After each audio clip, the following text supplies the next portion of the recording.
Injil menurut Lukas. Pada video yang pertama, kita menelusuri penjelasan Lukas mengenai Yohanes Pembaptis dan Yesus sebagai penggenapan kisah Israel dan janji Tuhan pada kitab Perjanjian Lama. Di situ kita melihat Yesus memperkenalkan misinya dan membawa kabar baik kerajaan Allah bagi orang-orang miskin di tengah-tengah Israel, orang-orang yang memiliki status sosial rendah dan juga orang-orang yang terbuang.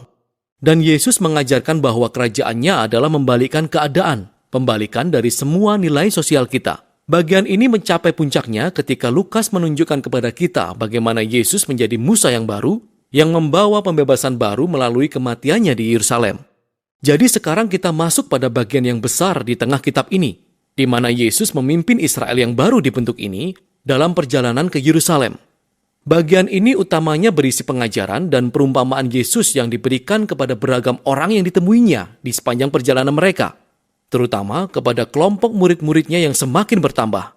Dengan cara inilah Lukas menggambarkan bahwa mengikut Yesus adalah sebuah perjalanan, di mana kita belajar seiring kita menjalani kehidupan ini. Jadi pertama-tama, Yesus mengundang para murid ke dalam misinya dengan mengutus mereka secara bergelombang mendahuluinya, memberitakan kerajaan Allah. Jadi, menjadi murid sejak dari awal berarti berpartisipasi dalam misi kerajaan Yesus dengan menjadikan misi ini milik kita sendiri.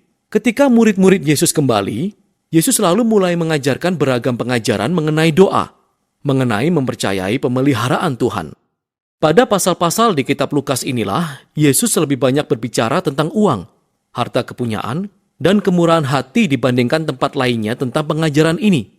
Jika mengikut Yesus seperti dalam sebuah perjalanan, maka hendaknya kita menghasilkan mentalitas sederhana ini, menciptakan kebebasan dari harta yang membawa kita kepada kemurahan hati yang radikal. Tema kunci lainnya dari pasal-pasal ini adalah kelanjutan misi Yesus untuk orang-orang miskin. Jadi seiring perjalanannya, dia terus membentuk Israel barunya dan bertemu dengan mereka yang sakit atau yang buta. Dia bertemu dengan orang-orang Samaria yang merupakan musuh bebuyutan orang Yahudi. Dan juga Sakeus yang terkenal itu, yaitu seorang Yahudi tapi merupakan kepala pemungut cukai Romawi. Semua orang yang terbuang dari masyarakat ini bertemu Yesus, dan mereka diubahkan melalui perjumpaan dengan Yesus. Dengan demikian, mereka bergabung dalam komunitas kerajaannya, yang Yesus gambarkan sebagai pesta perjamuan besar. Dia hadir untuk mencari dan menyelamatkan yang terhilang. Oleh sebab itu, dia bersukacita ketika orang-orang menemukan belas kasihan Tuhan. Akan tetapi tidak semua orang yang berada di dalam pesta bergembira. Lukas menyertakan beberapa kisah Yesus dalam perjamuan makan dengan para pemimpin Israel. Dan ini menjadi perdebatan yang panas di mana Yesus menentang kesombongan dan kemunafikan mereka. Dan pesta-pesta perjamuan yang bertolak belakang ini tergambar pada perumpamaan Yesus yang paling berkesan, yaitu tentang anak yang hilang. Jadi ada seorang bapak yang mempunyai 2 anak laki-laki, yang satunya dengan bodoh pergi dari rumah dan memboroskan warisannya. Namun akhirnya dia kembali, bertobat, dan bapaknya mengampuni dia dan mengadakan pesta yang besar untuk merayakan. Anakku telah hilang, tapi sekarang telah ditemukan lagi. Akan tetapi anak yang sulung, yang tidak pernah meninggalkan bapaknya, marah dan sakit hati terhadap kemurahan bapaknya kepada anak yang tidak layak itu. Pada perumpamaan ini, Yesus sedang menjelaskan keseluruhan misi kerajaannya kepada para pemimpin ini. Bagiannya adalah menyatakan penyambutan sukacita Allah bagi semua jenis orang yang masuk dalam keluarganya. Satu-satunya syarat adalah kerendahan hati dan pertobatan. Hal inilah yang menyoroti tragedi para pemimpin Israel yang menolak Yesus dan komunitas kerajaan terbaliknya. Dan pertentangan terhadap Yesus pun semakin meluap, dan dia akhirnya tiba di Yerusalem untuk perayaan Paskah. Ketika mendekati kota itu, dia menangis pilu.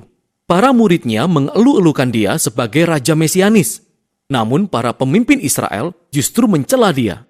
Dan dia tahu bahwa penolakan mereka terhadap kerajaan damai darinya akan membawa Israel kepada jalan perlawanan dan pemberontakan terhadap kekaisaran Romawi. Hal itu akan membawa keruntuhan kota. Kehancuran Yerusalemlah yang diperankan Yesus secara simbolis. Ketika dia masuk dengan marah ke dalam bait Allah dan mengusir para pedagang binatang.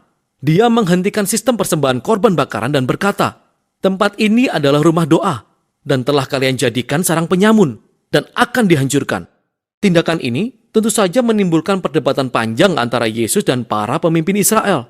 Semua mengarah pada nubuat Yesus bahwa akan tiba harinya di mana pasukan tentara Romawi akan mengepung kota ini.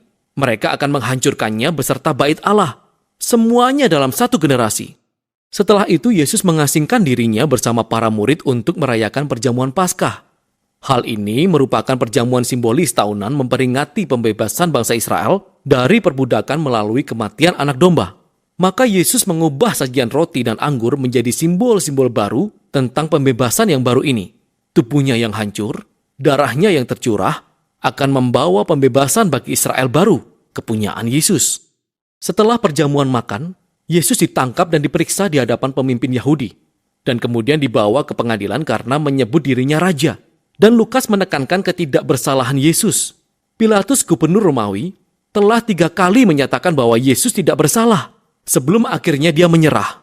Bahkan Herodes, penguasa atas Galilea, tidak menemukan apapun untuk mendakwa Yesus. Namun para pemimpin Israel akhirnya memaksa Pilatus untuk menyalibkan dia, dan itulah yang terjadi padanya.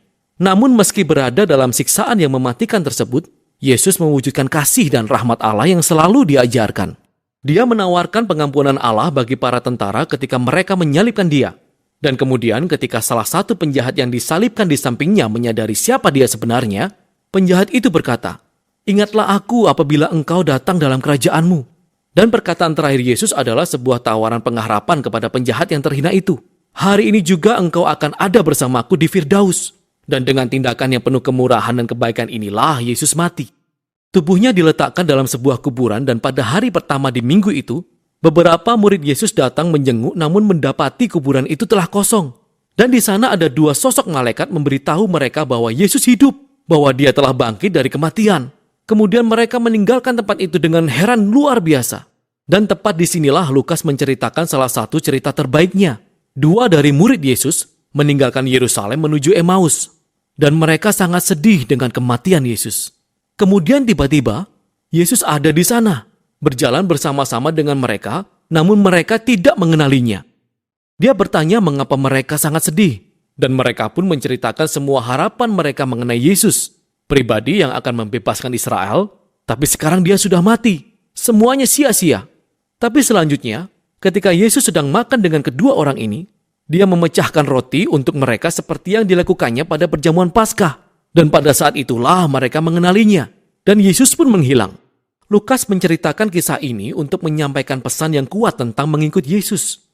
Ketika murid-murid Yesus memaksakan agenda dan cara pandang mereka terhadap kenyataan hidup ini kepada Yesus, dia tetap tidak terlihat dan tidak mereka kenal.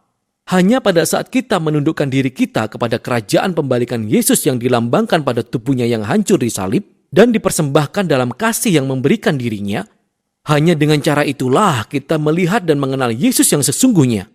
Adegan penutup dalam kitab ini juga merupakan jamuan yang lain, ketika Yesus menampakkan dirinya kepada murid-muridnya dan menjelaskan dengan ayat-ayat dari Perjanjian Lama bahwa semua yang terjadi adalah rencana Allah, bahwa Mesias akan menjadi raja atas Israel dengan cara menderita dan mati untuk dosa-dosa mereka dan mengalahkan kejahatan dengan kebangkitan hidupnya. Jadi sekarang, seperti yang dijanjikan Nabi Simeon di pasal 2, kerajaan Yesus akan bergerak keluar dari Israel, sehingga pengampunan Tuhan dapat diberitakan kepada bangsa-bangsa dan setiap orang diundang untuk mengikut Yesus. Tetapi Yesus berkata kepada murid-muridnya untuk tinggal di Yerusalem sampai mereka diperlengkapi dengan Roh Kudus untuk misi yang baru ini. Dan akhir cerita ini tentu saja membuat kita terus membaca hingga volume kedua dari tulisan Lukas, yaitu Kitab Kisah Para Rasul. Namun untuk sekarang, inilah Injil menurut Kitab Lukas.